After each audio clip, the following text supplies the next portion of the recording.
maafiyada Jabbaan balaayo loo baahan yahay. Sicily ama Sicilia waa jasiirad yar oo waqti xaadirkan ka tirsan dalka Talyaaniga. Sanadku markuu ahaa 1860kii ayay ku biirtay dalka maanta loo yaqaano Italy. Waqtigaas dawladdu ma ahayn mid xooggan, walaysii xadaaf ayaana ka haystay sugidda amniga.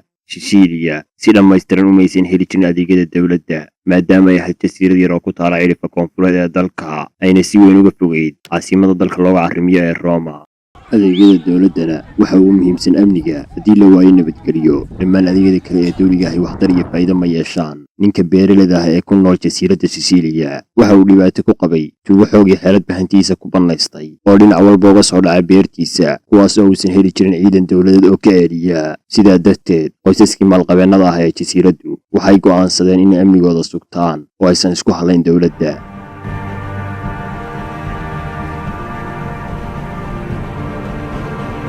kooxaha geysta dhacaya dilka waxaan u beddelaynaa kuwa amniga nagala shaqeeya, sababtoo ah iyaga ayaa tiro iyo tamarba ka badan ciidanka yar ee naloo soo diro. beer walbana ugu yaraan 10 wiil oo ka tirsan kooxihii naxadi jiray ayaa ilaalin doona. amniga ay sugaan beddelkiisa waxaan siin doonaa dhaqaale yar oo u dhigma cashuurta. sidaas ayayna kooxaha tuugadaha ku helaan il dhaqaale oo joogta, iyaga oo aanan ku kicin falal sharciga baalmarsan. dhalinyaro kala duwan ayaana soo codsan jiray inay ku biiraan kooxaha, waxaana sidaas ku samaysmay nidaam kala sarrayn leh oo ka hana qaaday kooxaha gudahooda. hogaamiyeyaashooduna waxay noqdeen rag sarsare oo aysan fududayn in lala kulmo. kooxuhu waxay isku qeexi jireen inay yihiin faamili ama qoys oo kale. maadaama ay yihiin kooxo ama qoysas shaqo wadaaga, waxay lahaayeen habab gaar ah oo ay u xiriiraan, waxayna ka heshiiyeen sida loo qaybsanayo shaqooyinka si tartanka iyo isku dhaca dhexdooda ay uga badbaadaan. tusaale ahaan, faamiligaas waxa uu qaabilsan yahay amniga iyo nabadgelyada, faamiligaasina isna waxa uu qaabilsan yahay ganacsiga iyo dhaqaalaha, halka faamiligaasina isaguna uu qaabilsan yahay siyaasadda iyo xiriirada dibadda. haddaba arrinta isweydiinta mudan ayaa ahayd sidii ayay isu aamineen ama ay damacooda uga heshiyeen kooxo kala gedisan oo leh hogaamiyayaal kala duwan, maxayna ku salaysan tahay is-aaminaadda ka dhaxaysa xubnaha ka wada tirsan hal koox ama hal faamili sida ay u yaqaanaan.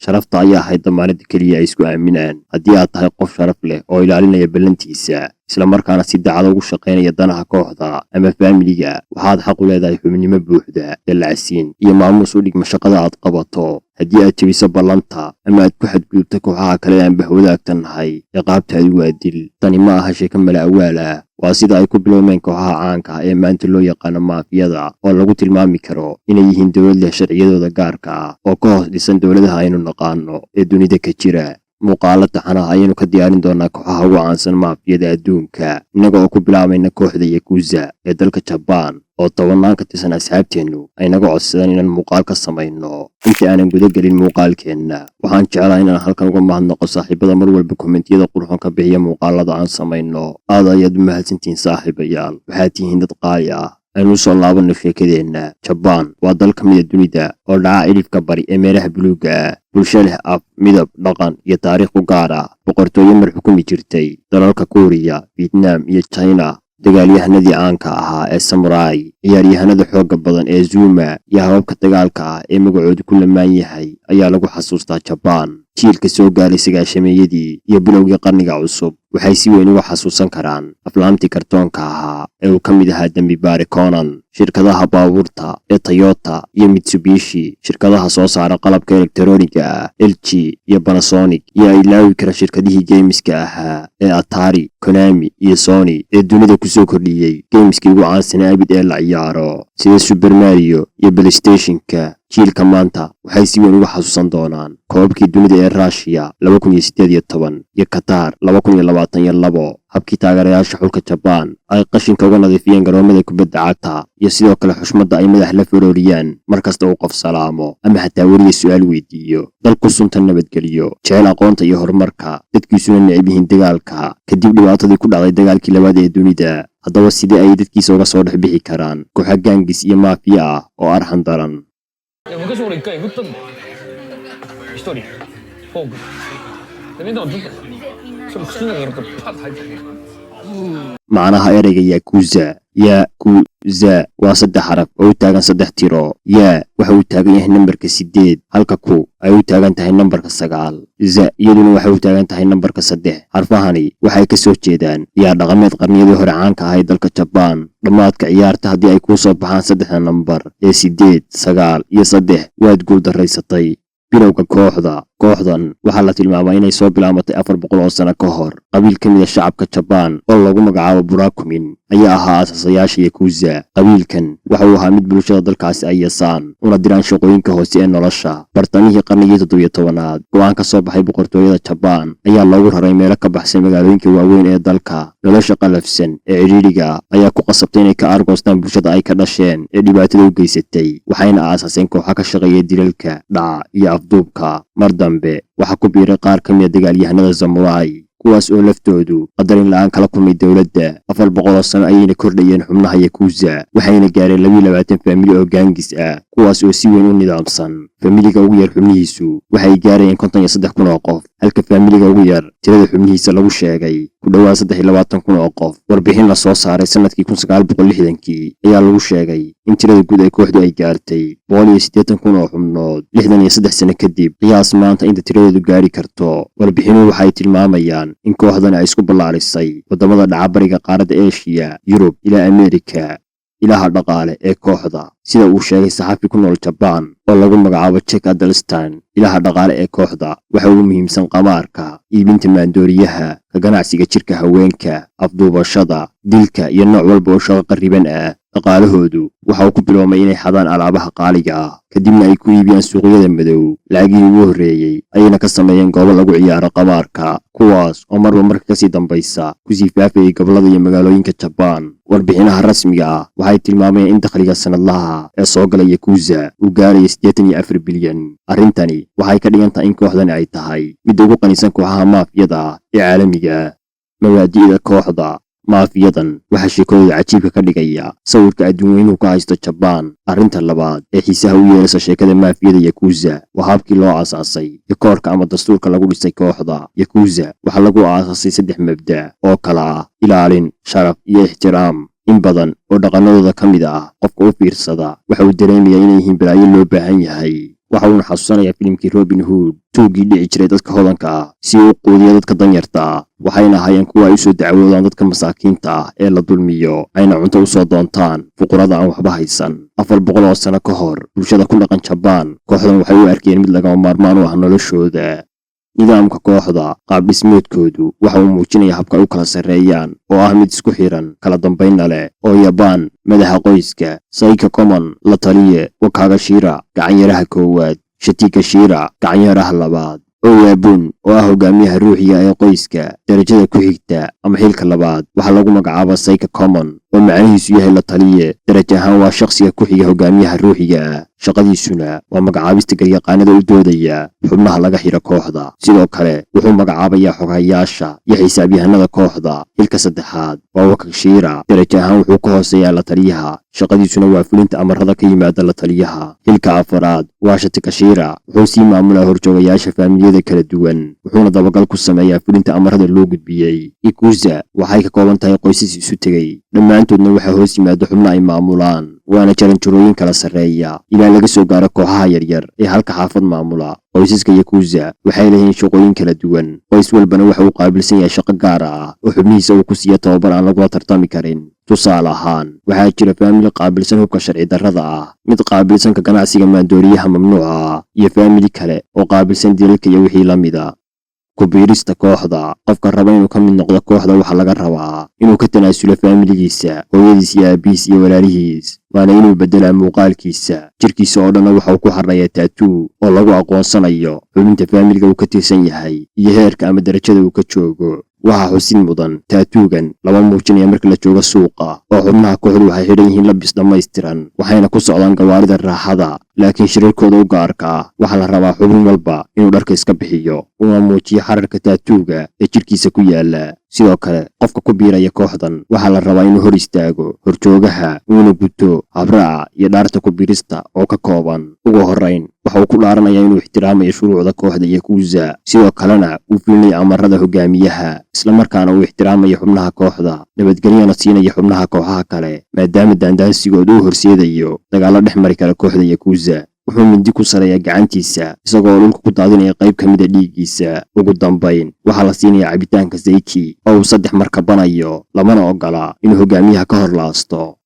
ciqaabta Yakuza qofka jabiya ballanta faafiya siraha kooxda ama u soo jeeda ceeb waa in laga gooyaa mid ka mid ah faraha gacanta qaladka koowaad waxaa laga goynayaa farta ugu yar faraha mar walba uu qalad sameeyo waxaa laga goynayaa dambiilaha far kale arrintani waxay xidido ku leedahay taariikhda dalka 5 qof ee indhaha u qabtaan ugu yaraan mid ka mid ah ayaa farta laga gooyay qarniyadii horena waxaa lagu dagaalami jiray seefaha awoodda seeftuna waxay ku xiran tahay inaad leedahay gacmo bad qaba si gaar ah farta ku xigta suulka ee loo yaqaan murdisada ayaa farta ugu badan ee awoodda siisa seefta isla markaasna ku toosan meesha loo wado dhaqankani waxa uu dhigayaa in dambiiluhu isagu ciqaabo naftiisa isaga ayaa gacantiisa goynaya waxa uuna u dhiibayaa hogaamiyihiisa waa muhiim waana arrin farxad leh in dhaqankani uusan ku soo gaarin sababtoo ah ma aad hesheen gacan aad like ama subscribe ku taabato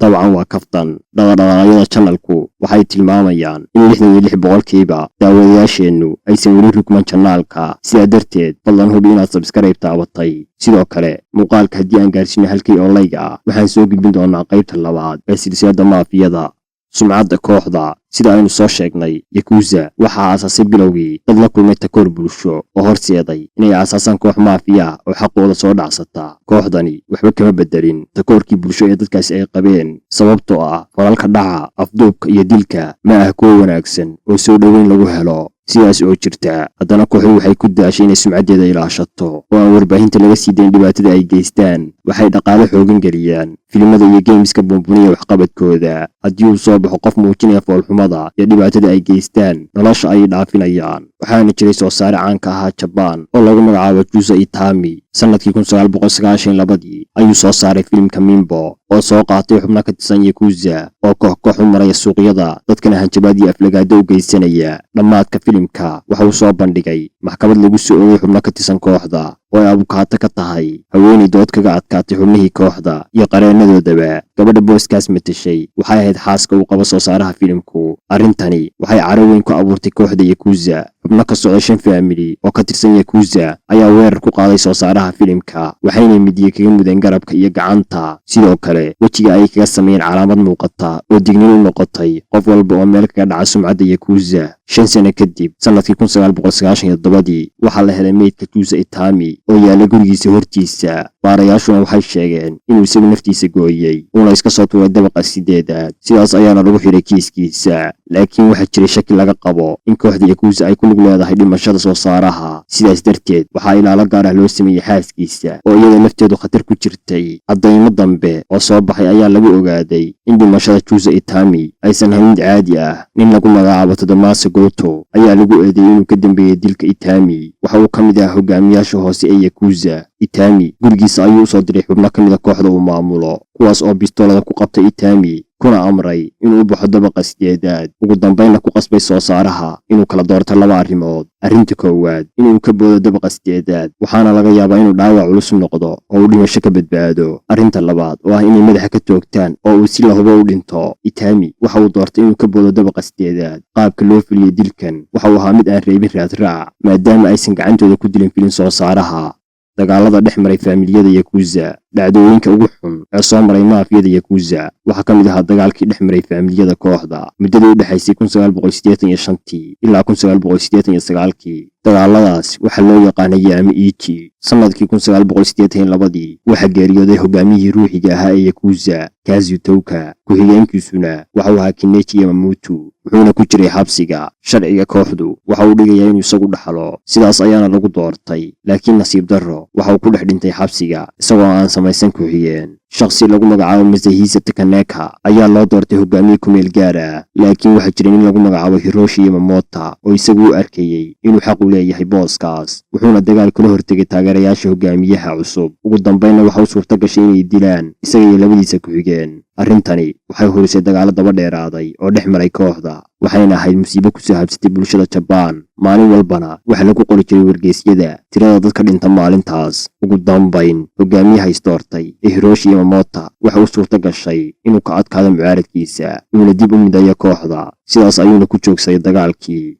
sheekada Yoshio Kadama aynu u nimaadno sheekada Yoshio Kadama oo ah shakhsiga ugu caansan taariikhda cusub ee kooxda Yakuza. Waa ninka ka dhigay koox laga boqo, kuna qasbay qof walba inuu 10 jeer ka fikiro ka hor inta uusan faraha la gelin arrimaha kooxda. wuxuu ahaa shakhsi daaha dabadiisa ka maamula arrimo badan oo ka dhaca dalkiisa. Ninkani waxa uu noolaa xilligii uu socday dagaalkii labaad ee dunida, waxa uuna si joogta ah u kala safri jiray dalalka China iyo Jabbaan. Dabcan waxa uu ahaa sirdoon u shaqeeya dowladda Jabbaan muddadii uu socday dagaalka labaad. bilowga runta ah ee sheekadiisu waxa uu ahaa markii uu dhammaaday dagaalku, wuxuuna si hoose ula shaqayn jiray sirdoonka Maraykanka. sidoo kale waxa uu xubin ka ahaa dhaqdhaqaaqyadii wadaniyiinta Jabbaan oo lagu tilmaamay inay ahaayeen kooxo xag jir ah. intaas keliya ma aha ee waxa uu la shaqayn jiray dowladda reer galbeedku aqoonsan yahay ee dalkiisa ka dhisan. bal qiyaas qof sidaas oo dhan u xiriira badan oo filinaya dana kala duwan oo ay leeyihiin kooxays ka soo horjeeda. tusaale ahaan, dhaqdhaqaaqyada wadaniga ee halkudhigoodu yahay in Jabbaan ay ka argoosato Maraykanka lana soo celiyo haybadii boqortooyada Jabbaan ayaa soo abaabulaya mudaharaadyo ka dhana xukuumadda. dowladda oo dagaal ka soo baxday isla markaana isdhiibtay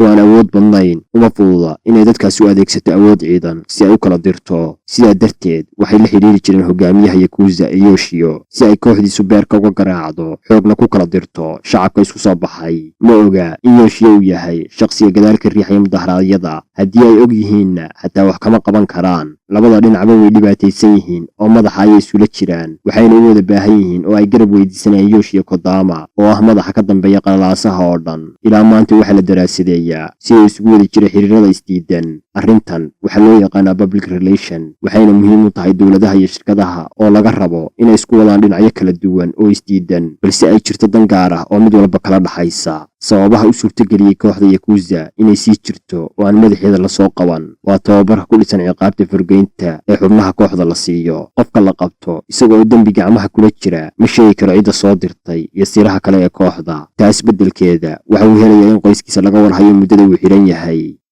dabargo'a kooxda, inkasta oo lagu tilmaamo mid ka mid a kooxaha waqti xaadirkan ugu hantida badan maafiyada adduunka, haddana waxaa la qiyaasaya in kooxdani aysan sii jiri karin oo ay burburi doonto sababtoo ah waxay lumisay mabaabdidii ugu muhiimsanaa ee lagu aasaasay kooxda. taariikhda Yakuza waxay ku dhisnayd in dadka awoodda badan dagaal lala galo si looga soo dhiciyo xaqa dadka masaakiinta ah. kaasina wuxuu ahaa mabda' qurux badan oo horseeday in lagu soo hirto kooxda. haddaba maxaa isbedelay? Jabbaan waa mid ka mid a dowladaha ugu horumarsan adduunka, mana jiro qof awood u leh inuu dulmi ku falo, dilo ama xoog hanti kaga qaado qof kale, waxaana ka jira sharci, maxkamado iyo kala dambayn. sidaa darteed ma jirto cid cabasho u gudbisa kooxda. Yakuza waa koox weyn oo u baahan inay maalgeliso howlgaladeeda, mushaharna siiso xubnaheeda, waxayna faraha la gashay arrimihii ay la dagaalami jirtay, iyada ayaana baadiyo madax furasho ka qaada dadka masaakiinta ah. haddii ay kooxdu mar ahaan jirtay balaayo loo baahan yahay, maanta waa balaayo aan loo baahnayn.